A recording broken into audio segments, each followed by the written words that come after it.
किसान का बेटा था तो किसान के दर्द को मैंने समझा और राजस्थान की विधानसभा में पहली आवाज किसानों के लिए उठाई थी।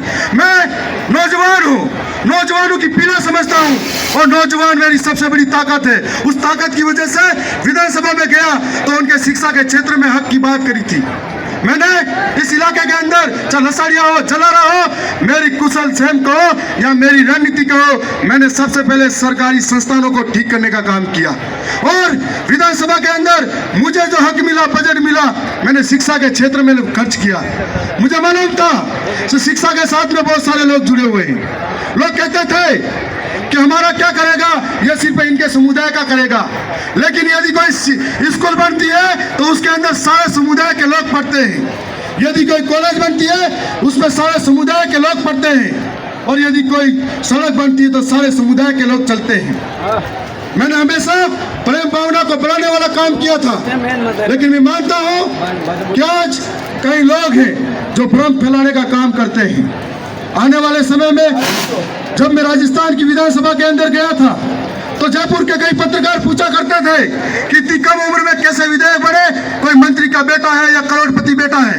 तब मैंने कहा आइए मेरी विधानसभा की जनता से मिलिए, उनको लोकतंत्र की समझ है और वोट की समझ है, उसके माध्यम से आज ये ऐतिहासिक काम हुआ। मैं ये भी कहना चाहूंगा इस मौके पर कि दक्षिणी राजस्थान का आदिवासी हो या देश का आदिवासी हो, आज अपनी मूल पहचान को भूलता जा रहा था, जिसको पुनः जीवित करने का काम नौजवानों ने किया और अपनी परंपरा, वेशभूषा, बोली, भाषा, रीति रिवाज, पुरखाई व्यवस्था, इनके माध्यम से उन्होंने वापस से अपनी पहचान को जिंदा रखने का काम किया। जो पुरखे हमारी पहचान को छोड़ के गए थे, उस पहचान को जीवित करने का काम हम सब कर रहे हैं और ये अधिकार हमको जो मिला है, हम आदिवासी हैं इसलिए मिले हैं। बड़े गर्व की बात है कि हिंदू होना गर्व की बात हो न हो, मुसलमान होना गर्व की बात हो न हो, सिख होना गर्व की बात हो न हो, ईसाई होना गर्व की बात हो न हो, और आदिवासी होना गर्व की बात होती है। क्योंकि आदिवासी हिंदू भी हो सकता है, आदिवासी मुसलमान भी हो सकता है, आदिवासी सिख भी हो सकता है, आदिवासी ईसाई भी हो सकता है, लेकिन हिंदू आदिवासी नहीं हो सकता, मुसलमान आदिवासी नहीं हो सकता, सिख आदिवासी नहीं हो सकता।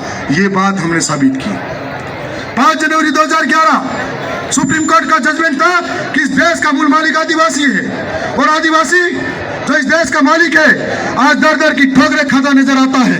आज वो मालिक से भिखारी बनता चला गया। सरकारें आई गई, लेकिन हमारे सामने सिर्फ वोट बैंक के लिए हमको इस्तेमाल किया और इस बात को धीरे धीरे हमारे लोग समझने लगे। हमें हाशिए की ओर धकेला, पलायन होते गए, हमारे यहाँ विकास के नाम का कोई कुछ मिला नहीं। और आज एक अजीब सी बात और भी है, हमारे प्रदेश के मुखिया माननीय भजन लाल जी शर्मा साहब आज डूंगरपुर के अंदर राज्य स्तरीय कार्यक्रम मनाने के लिए आए हैं। मैं मेरे इस मंच के माध्यम से इस भील प्रदेश की धरती से उनका स्वागत करता हूं, लेकिन उनसे पूछना चाहता हूं कि ऐसी क्या मजबूरी रही थी आपकी जो पिछले साल आपने बधाई दी थी और ट्विटर और फेसबुक पे आधे घंटे के अंदर हटानी पड़ी थी? ऐसी क्या मजबूरी रही थी? और यदि आज आप आदिवासी इलाके के अंदर आए हो तो हमसे पूछना चाहता है कि आदिवासी के उत्थान के लिए टीएडी विभाग बना हुआ है, जहाँ पर करोड़ों का पैसा आदिवासियों के अधिकारों के लिए आता है, जहाँ पर करोड़ों का पैसा आदिवासियों की सुरक्षा के लिए आता है, जहाँ करोड़ों का पैसा आदिवासी विकास के लिए आता है। वो पिछले साल के सत्र के अंदर 1500 करोड़ का बजट आया था। 1500 करोड़ के बजट को कहाँ खर्च किया, ये सवाल ये आदिवासी पूछता है। 1500 में फिर आपने 1700 करोड़ बोला, ये सवाल आदिवासी पूछता है। और आप सबको मालूम होगा कि आपका भाई राजस्थान की विधानसभा में भ्रष्टाचार के खिलाफ लड़ाई लड़ रहा है। आपका भाई जयपुर के अंदर और उदयपुर के अंदर सड़क पे, संसद पे, हर जगह धरना प्रदर्शन कर रहा है। आज ये माननीय मुख्यमंत्री जी यहाँ पर आए हैं, माई बांध का पानी जालौर, सिराई और जैसलमेर की तरफ ले जाना चाहते हैं, झाकम का पानी राजसमंद की तरफ ले जाना चाहते हैं। हम भी चाहते हैं कि प्रदेश का कोई भी व्यक्ति प्यासा नहीं मरे। हम भी चाहते हैं कि प्रदेश का कोई भी व्यक्ति पानी से वंचित नहीं रहे। लेकिन हम भी ये भी कहना चाहते हैं कि जो लोग माही बांध से विस्थापित हुए, जो झाकम से विस्थापित हुए, उनका क्या हुआ? उन लोगों को अधिकार कैसे मिलेगा? जब माही बांध से विस्थापित हुए, आज भी दर दर की ठोकरें खा रहे हैं। इस पानी पे पहला हक आदिवासियों का है, जिन्होंने कुर्बानी दी है, जमीन छोड़ी है। और आज मैं आपसे भी भरोसा दिलाना चाहता हूँ कि दमोदर का इलाका हो या अन्य इलाका हो, जिस जगह पर पानी की व्यवस्था नहीं हो वो करवाई जाएगी। दूसरी बात, मैं मुख्यमंत्री से यह भी आपके मन से कहना चाहूंगा कि आज ट्राइबल एडवाइजर कमेटी बनी है। ये ट्राइबल एडवाइजर कमेटी आदिवासियों के लिए बनी है। आदिवासियों के साथ में विकास कैसे किया जाएगा, आदिवासियों के बाद में कैसे हम लोग उनके उत्थान के लिए काम करेंगे, जब मुख्यमंत्री जी को यह मालूम ही नहीं है कि आदिवासियों की स्थिति क्या है, तो आप आदिवासियों का भला कैसे कर सकते हैं। माननीय नंदलाल जी मीणा साहब ने एक बार कहा था कि बिल प्रदेश बनाएंगे और उनसे छीना गया पद था।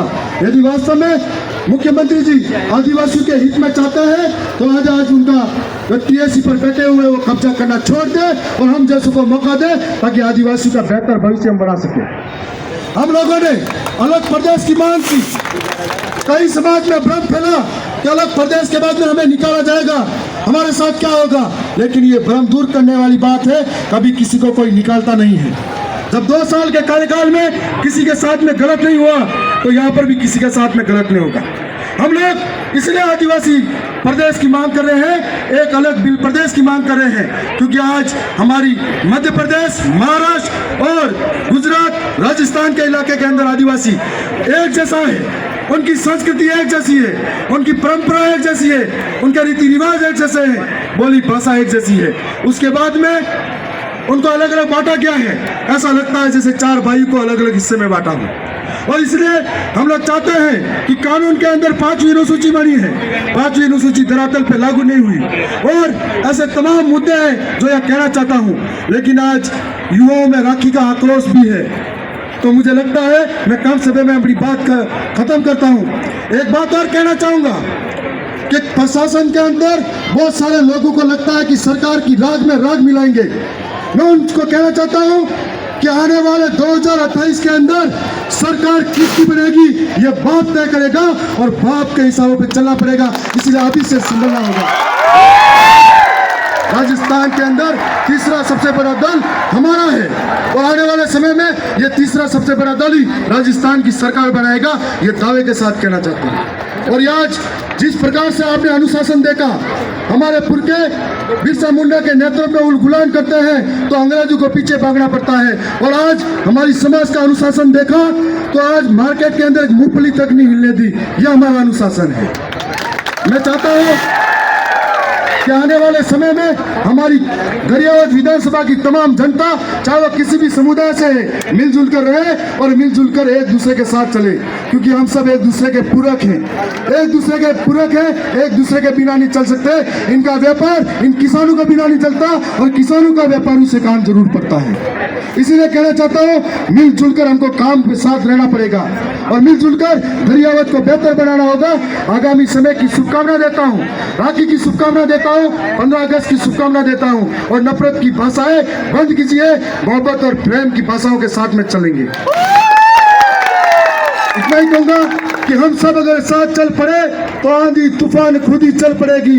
हम सब अगर साथ चल पड़े तो दीप क्या सूरज हजारों ढल पड़ेंगे।